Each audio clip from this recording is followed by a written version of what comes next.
Assalamualaikum warahmatullahi wabarakatuh. Kawan-kawan pemirsa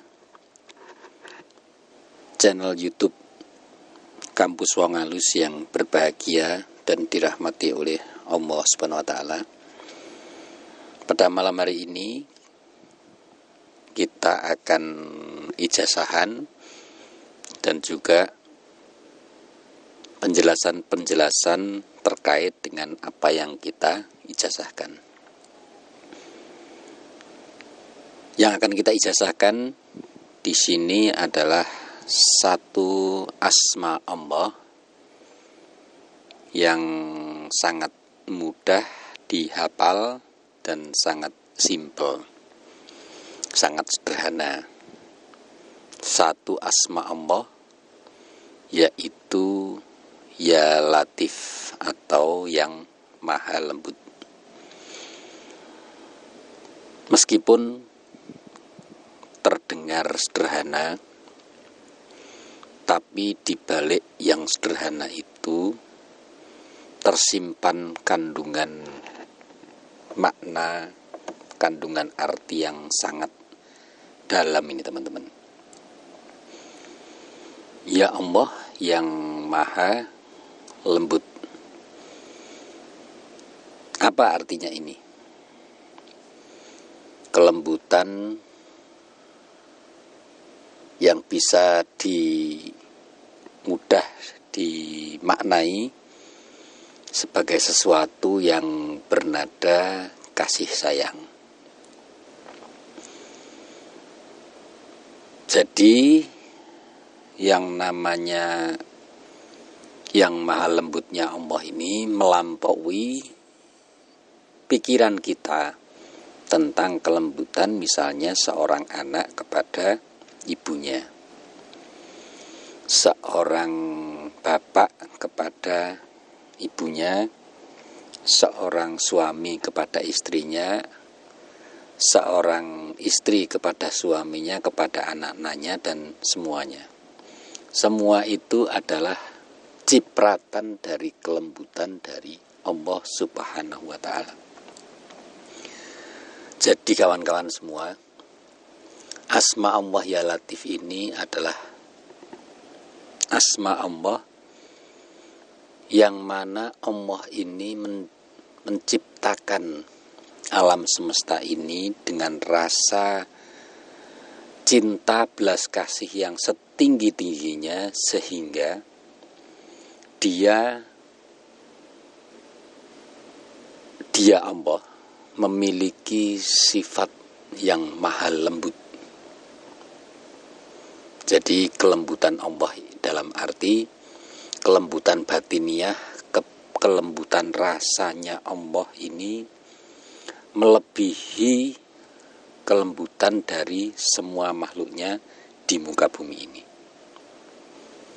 Kita bisa membayangkan nih, betapa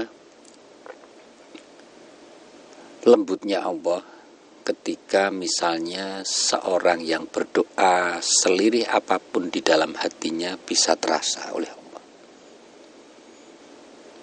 Kita bisa membayangkan betapa kasih sayangnya Allah ini kepada diri manusia, meskipun manusia ini banyak dosanya, meskipun manusia banyak kesalahannya, tapi Allah ini memberikan maaf.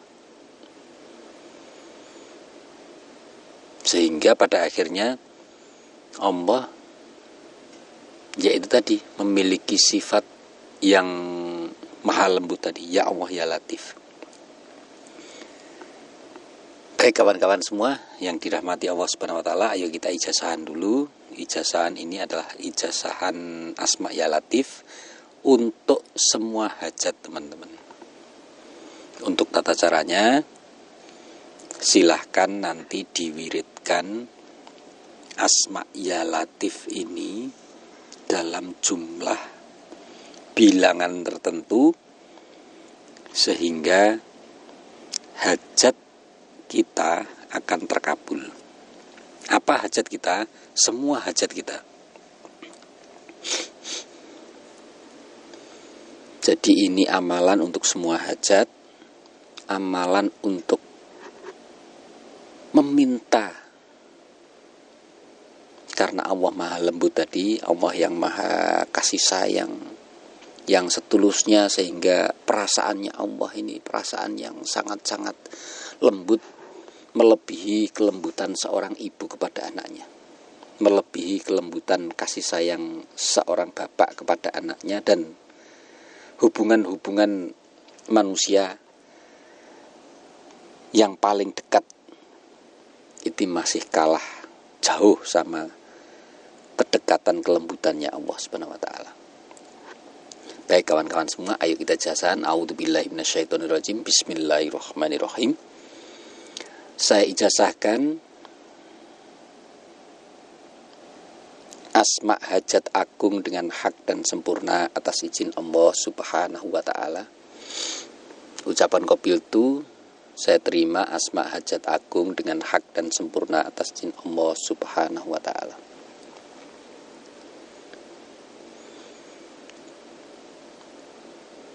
Ayo kita tawasul dulu kawan-kawan. A'udzubillahi minasyaitonirrajim. Bismillahirrahmanirrahim. Illa hadrati Muhammad Rasulullah sallallahu alaihi wasallam. Illa hadrati malaikatul muqarrabin qaribin. Illa hadrati seluruh nabi dan rasul, seluruhnya keluarga Rasulullah sallallahu alaihi wasallam, khulafaur rasyidin, sahabat 4 Abu Bakar, Umar, Utsman, Ali radhiyallahu anhu. Illa hadrati seluruh wali, illa hadrati muslimin dan muslimat, mukminin dan mukminat, juga seluruhnya makhluknya Allah Subhanahu wa taala. Al-Fatihah. A'udzubillahi minasyaitonirrajim. Bismillahirrahmanirrahim.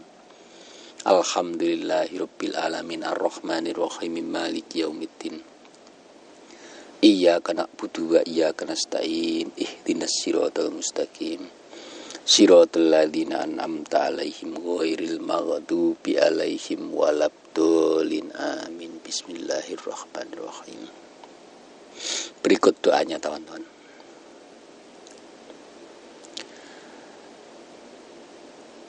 Ya Allah, ya Latif, ya Latif, ya Latif, ya Latif, ya Latif, ya Latif, ya Latif, ya Latif, ya Latif, ya Latif. Wiridkan ya Latif sebanyak 16.641 kali. Saya ulangi lagi. Diwiridkan asma ya Latif tadi sebanyak 16.641 kali. Selanjutnya, setelah Anda mewiridkan asma ya Latif sebanyak itu, lanjutkan dengan doa Anda menggunakan bahasa apa saja, bisa bahasa Indonesia, bisa bahasa Jawa, bisa bahasa Sunda, bisa bahasa Madura, bisa bahasa Bali, bisa bahasa Melayu, bisa bahasa Dayak, bisa bahasa Makassar, bisa bahasa Papua. Silahkan menggunakan bahasa Anda sendiri. Doa ini doa permintaan Anda kepada Allah Subhanahu wa taala. Apa yang Anda minta? Tentu saja bermacam-macam permintaan Anda. Saya tidak bisa menyebutkan satu persatu. Yang jelas ini doa untuk semua harapan. Setelah Anda berdoa dengan bahasa Anda sendiri, Anda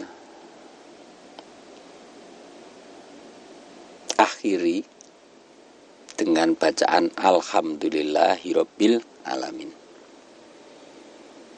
Berapa kali kita perlu mewiridkan 16.641 kali ini, ya Latif, ya Latif, ya Latif, ya Latif, seperti itu.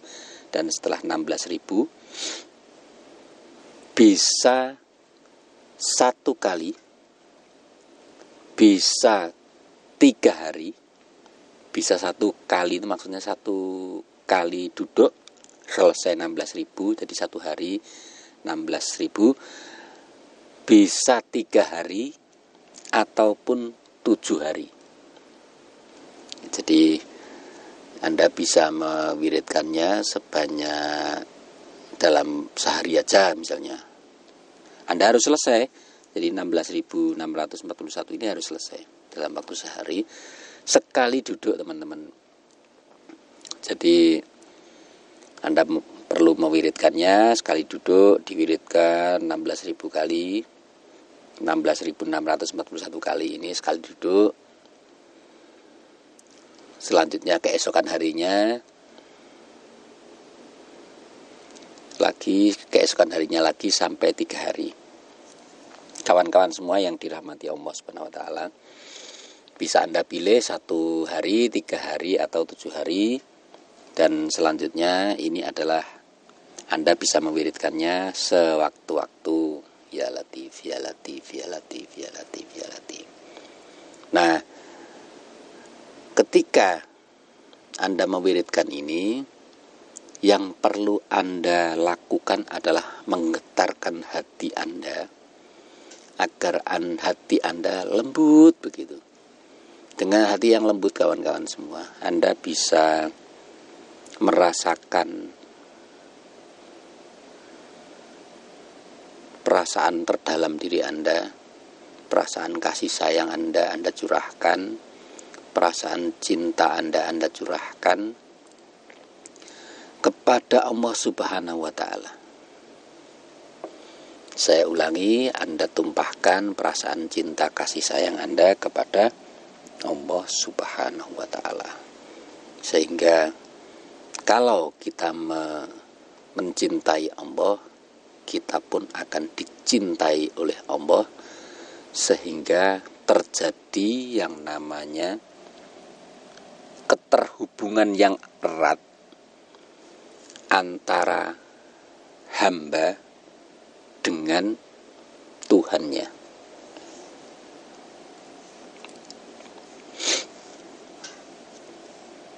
Teman-teman semua,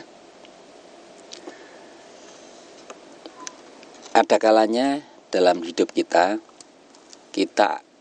merasa kebingungan untuk menjalani yang namanya langkah-langkah pertama, ya. Bagaimana sebenarnya harus mendekati, saya tutup dulu ijazahnya ya. Jadi ijazahnya ini tadi sudah selesai ya, selesai dan sempurna ijazahnya Latif tadi. Semoga ada manfaatnya buat Anda semua dan diri saya. Nah, ini lanjutan dari penjelasannya kawan-kawan, bahwa ada kalanya kita ini kebingungan dalam memulai bagaimana sebenarnya mendekati diri kepada Allah ini. Yang pertama-tama perlu Anda lakukan dan kita lakukan semua untuk mendekati diri kepada Allah ini adalah kita harus melangkah ya di atas jalan kejujuran hati, teman-teman.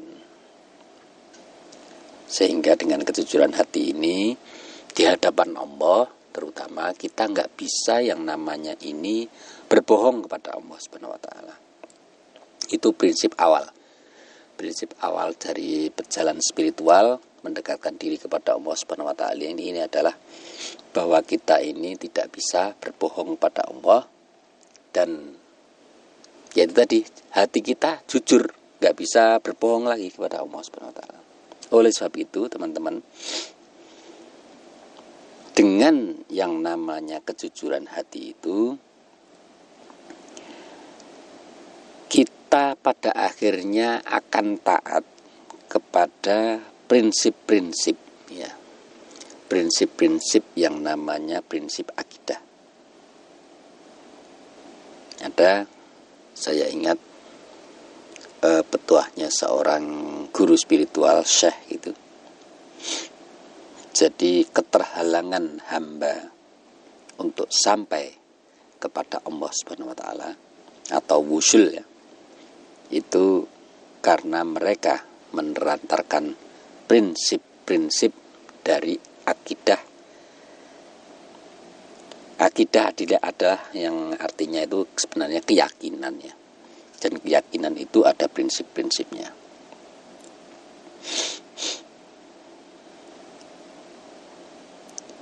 Nah,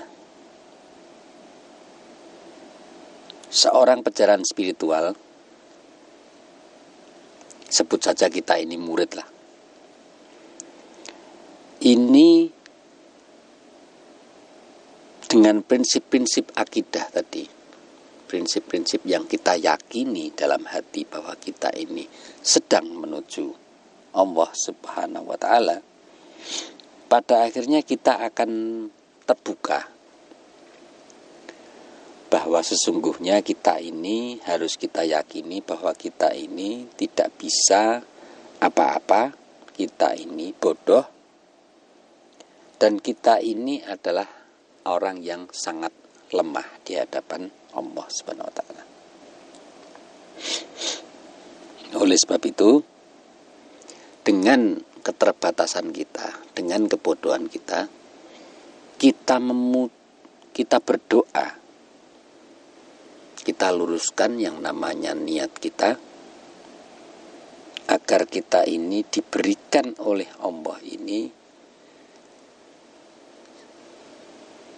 keterbukaan terhadap hidayah, keterbukaan terhadap ilmu pengetahuan, dan keterbukaan terhadap keterbatasan yang ada di dalam diri kita sendiri.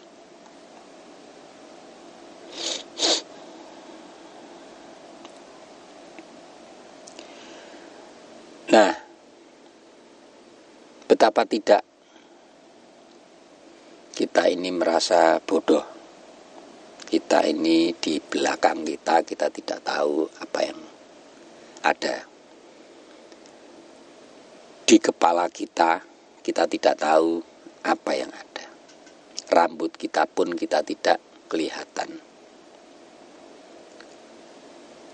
Apalagi di rumah sebelah misalnya, di tetangga sebelah ada apa kita tidak tahu. Itu artinya bahwa diri kita ini adalah diri yang sangat terbatas sekali. Umur kita pun umur yang sangat terbatas untuk memahami dan mengetahui apa makna hidup kita sesungguhnya. Oleh sebab itu, karena kita ini akal kita juga terbatas, pikiran kita juga tidak mampu untuk merangkai dan juga menerjemahkan hakikat dan makna-makna kehidupan secara menyeluruh, maka kita pada akhirnya akan berikrar membaca ayat-ayat Allah ini dengan terbatas pula. Tapi kita perlu yang namanya bersyukur, kawan-kawan, bahwa Allah ini dengan kemahalatifan-Nya tadi, yang maha lembutnya tadi, mengetahui kelemahan-kelemahan kita. Oleh sebab itu, dengan kelemahan-kelemahan diri kita ini, Allah memberikan hidayah. Hidayah berupa petunjuk, agar kita bisa dengan keterbatasan ini bisa berada di jalan yang lurus. Teman-teman semua yang dirahmati Allah Subhanahu wa taala, tiada lain, tiada bukan, petunjuk yang paling nyata ini Allah sudah memberikan yang namanya kitabullah ya, Al-Qur'an, dan itu menjadi petunjuk bagi manusia agar manusia ini tidak tersesat. Kawan-kawan semua yang dirahmati Allah Subhanahu wa taala, marilah dengan di akhir dari ijazahan kali ini